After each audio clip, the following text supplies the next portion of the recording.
It is such a joy to be here on this day, finalizing my estate filings. Indeed. To my right, one of the world's most prestigious detectives, Inspector Moustache, fresh from solving the pickle barrel caper. Please, I was just doing my due diligence, my friend, Dr. Waterrmelon. Oh, Moustache.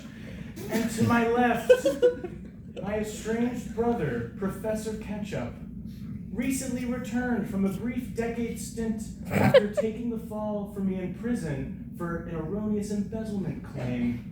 Just in time to be written out of my will. Oh. Indeed, the timing is certainly killer.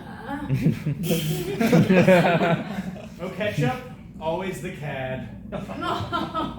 Well, gentlemen, a toast to health and impunity from consequence. Yeah.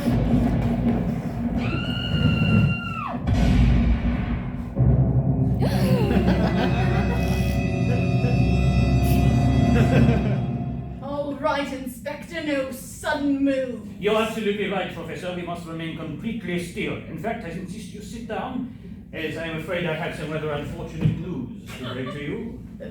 What? He's your brother, Professor. I believe he has formally expired.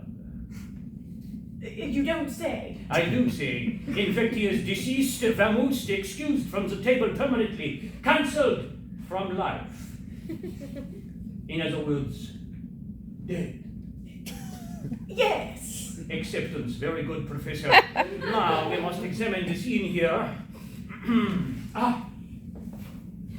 It appears as though your brother has perished from a rather severe case of brain knife. So not at all uncommon. It is rare in a man your brother's age. Furthermore, the depth, size, and angle of this wound of brain knife indicates the possible involvement of a second party. Therefore, the only logical conclusion must be... Go on, say it. Murder!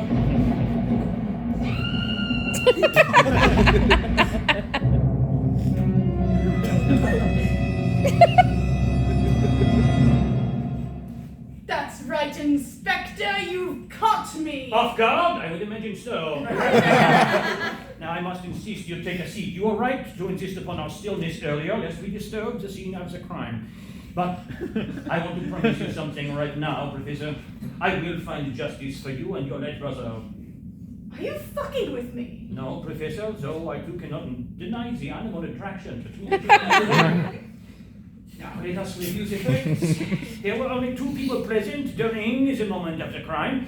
You, the loving brother, returned from a long stint at the pokey. Is that what you got out of that earlier? And myself, a high-functioning sociopath who does not do well in social situations without an incredibly complex problem to focus on.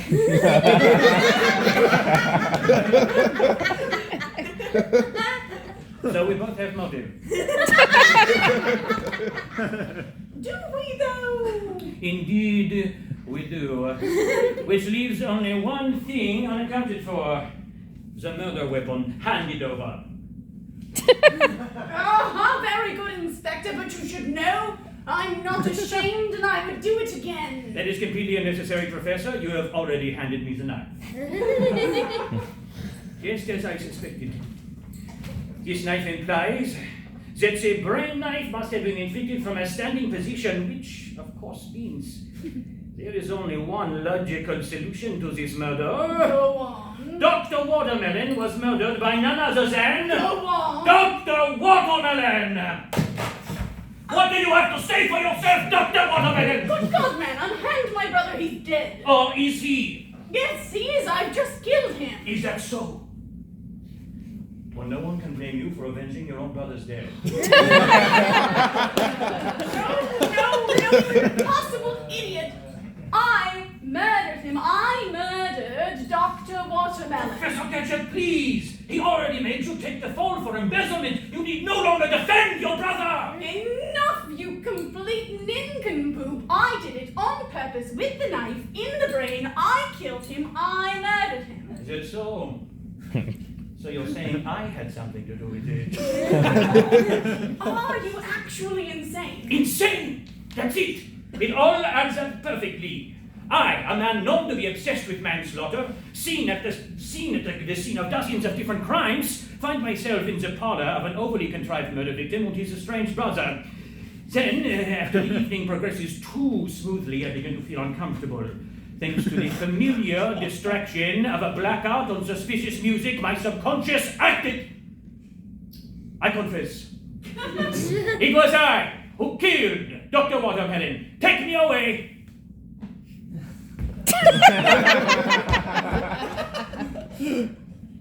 Well, to health and impunity from consequences.